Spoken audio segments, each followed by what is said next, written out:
I'm here with Black Panther stunt actor Tony Todd. So, Tony, where are you from? I was born and raised in Santa Monica, California. Attended Grant Elementary School, John Adams Junior High School. Then I went to Santa Monica High School. Played sports there. Would you play football? Football and baseball. Yeah, football and baseball. And I hear you got a scholarship. Yeah, Right. yeah, I was okay. That was felt like many years ago, but yeah, I was pretty good. Yeah, and had a tragic accident my senior year, so that like deflated everything. And but we did still win the CIF championship in '81, so that was great. And I'm still friends with all those guys today, and we have a great relationship. Awesome. So you had a premiere last night for the Black Panther.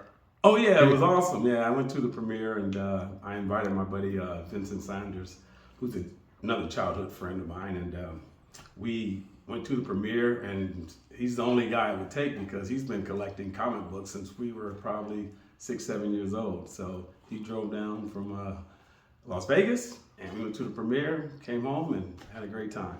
So how did you get into stunt acting?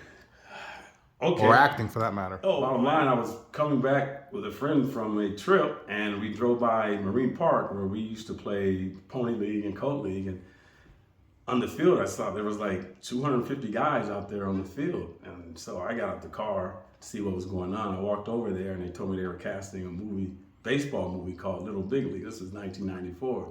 So my friend brought me home. I put on my uniform, my college uniform. I came back to see if I can get an audition. And they told me no like 4 or 5 times. They said, no, we can't do it, we can't do it. And then as I was walking away, I believe it was the Adam Scheinman or Andy Scheinman. Andy Scheinman was the director. Adam Scheinman was the writer. And they asked me if I could play. And basically I just told them, I'm probably better than everyone you got out there. And I'm not being cocky about it. It's just the talent that was there that day. These guys had on shorts, T-shirts, and I'm in full uniform, so you can. And I was watching what they were doing. I said, "You just give me a shot, I'll show you." So I don't know if you know what an L screen is. L screen is when you throw batting practice to a guy to protect the pitcher. So they gave everyone like 10 swings. They gave me 5 swings, and in Marine Park, the field is not that far. I think it's maybe 310 down the line. So the first 4 balls I hit over the fence, and then the last one they told me to run it out, so I hit it against the fence. So I didn't stop at first base. Back in the day, I could run a little bit. So I just ran all the way around home, did a little pop-up slide, and they said, hey, come here. Can you come to Castle Rock tomorrow? I'm clueless. I didn't know what Castle Rock was. And they said we did films like When Harry Met Sally, A Few Good Men. So I went there Monday, the following day. I sat in with the casting director. She gave me the sides of the script, and I basically just read it to her. And honestly, I think it sucked because I've never read sides before. I just read it like I was reading a book.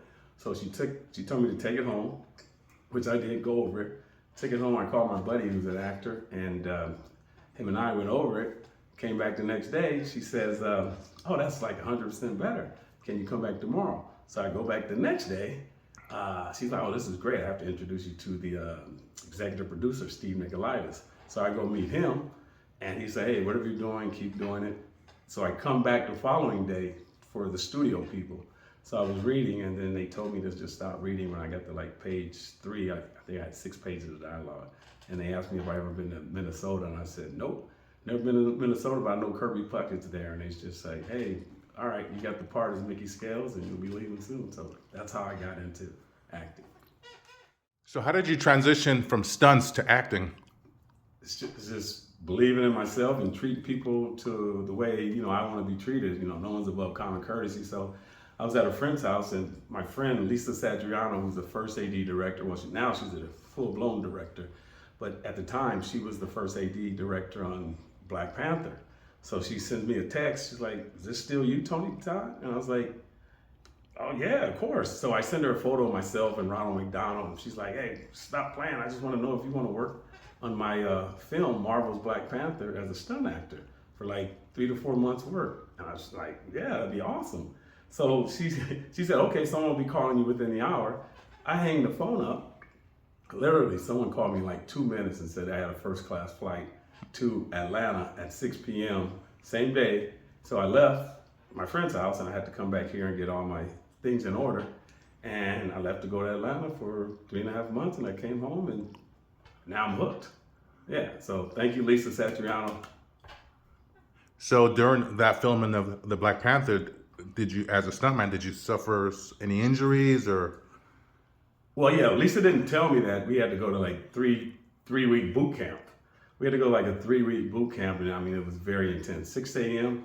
to 6 p.m. every day. So we got 1 hour break for lunch.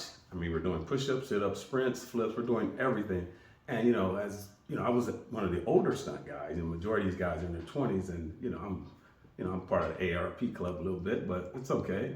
And so just the physical of doing it every day, yeah, only problem I had like a little strain in my hamstring just because of the active work that we were doing every day, and I was not used to it. So, but other than that, I survived, so it was great, and I'm just happy that they called me back this time. Tony, I saw you on anger management doing some comedy type work. Can you talk a little bit about that? Oh yeah, that was great. Just happened to be Charlie and I are good friends, and he asked me to play Officer Kettles on his show, and I think I did like 55, 60 episodes, and it was great because I was coaching at the time at 𝗦𝗧𝗔𝗥, and I would do all my scenes in the morning, and in the afternoon I would go coach at the high school. So it worked out great, and I was just very honored that Charlie gave me that opportunity to work with him. Did you you went to 𝗦𝗧𝗔 with Charlie? Yeah, Charlie and I, we grew up together, and we're still good friends, and we love baseball, and I love the guy. So He did play baseball too, right? With very good baseball player, very good baseball player. He can hit, throw, and there's some great videos of him hitting the ball out at Dodger Stadium on YouTube and other places as well. But yeah, he's a very talented guy. So you coached football, right? I coached baseball. Oh, baseball. Yeah. At 𝗦𝗧𝗔𝗥? I coached baseball at 𝗦𝗧𝗥 High, and it was great coaching there because I had some great players, and Alex Turner, Mason Landers, Connor Green, Julian Salamito. I mean, the list goes on and on. It's just it was a great time, and I just wish that the principals did not get rid of our two head coaches at the time, Sheldon Phillip Guy and then 𝗏𝗏𝗏𝗧𝗏. I mean, we won I don't think I ever lost the league game there. Yeah, we won all the time, and these kids would run through a wall for us. And I just want to thank those kids for being there, and it wasn't our fault. The one year we went 26-4, and they ended up firing 𝗏𝗏𝗏𝗏. It's just, how do you go 26-4, best record in school history, and you let go of the coach? I just did not understand it. And then the principal hired her friend's husband to coach. I don't get that. So you also played football and baseball when you went to 𝗦𝗧𝗔𝗥? Yeah, and ran track as well. And ran track? Yeah, and played a little basketball. I'm not that good in basketball though, but I was just bully guys. I see. And this is my Screen Actors Guild Award I won on the first Black Panther, and none of this would have been possible if it wasn't for my friend 𝗦𝗧𝗔𝗥. So thank you, Lisa, for giving me the opportunity to put my body out there and take a risk, and look what happened. They can't take this away from you. So Tony, how did you get this Michael Jordan bat? Oh, well, the year was, I believe it was 1994, and my friend William Fuller used to play for the Philadelphia Eagles, and I was in Phoenix playing in a celebrity softball game or something. So he calls me up and he's like, "Hey man, you want to go see Mike?" I was like, "Yeah, I'd love to go see Michael Jackson." Right? He's like, "No, man, Michael Jordan, right?" He's like, "Yeah, he's playing in the fall league there in Arizona." I was like, "Yeah, so okay, that'd be great." So Michael comes to bat, he gets a hit, and he gets another hit, and he invites us to the locker room because William Fuller and Michael, they went to college together in North Carolina. So we go in the locker room, and I was just in awe because that's Michael Jordan right there, and I was gonna ask him for the bat anyway. So he starts talking to me about, did I play ball? I said, yes, I played ball. And he said, do you ever play ball in a movie? I was like, yeah, I did the movie Little Big League baseball movie. And he said my character's name, Mickey Scales, and he's called the clubby over. He's like, hey, come here, bring me over a Sharpie. So he brings a Sharpie and he gives me the bat. He got 2 hits that game, so he gives me the bat, and you can see the bat marks, the ball marks right there, and Michael Jordan. And that's how I acquired this Michael Jordan bat. So it's kind of cool.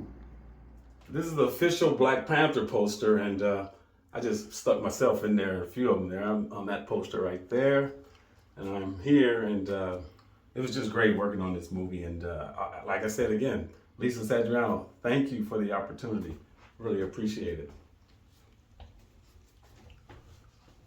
So what's Charlie doing here in your apartment? Well, he's the backdrop for my podcast that I do, where I interview a bunch of Hall of Famers. You got Tim Raines, Ozzie Smith, and so on and so on. So he autographed it for me. So thank you, Charlie. I'm out. So Tony, when you're not acting, what do you like to do for fun? Oh man, I love sports. It can be a high school game, it can be a college game, you know, and maybe sometimes I get lucky and go to a professional game. Yeah, matter of fact, I saw you on the Clippers sitting on the bench. Well, that's not me. I mean, it's like people always say, "Oh, how'd you get those Clipper seats?" I want to thank my friends Joe and Sharon Hernandez from 𝗦𝗧𝗔𝗥 Produce. They treat me like I'm their son, and you know, and I'm honored to watch the games with them often, and then that's what I love doing. And then, you know, but every morning I do one thing though. I wake up, I ride my bike down to the Santa Monica Pier, and I just love to watch that sunrise. And then that just makes me start my day like that, just watching that beautiful Santa Monica sunrise at the Santa Monica Pier. And then at the end of the day, I may take my car and go watch the sunset and listen to some good music, some Johnny Guitar Watson or Stevie Wonder or whoever, and end the day just like that. So take care.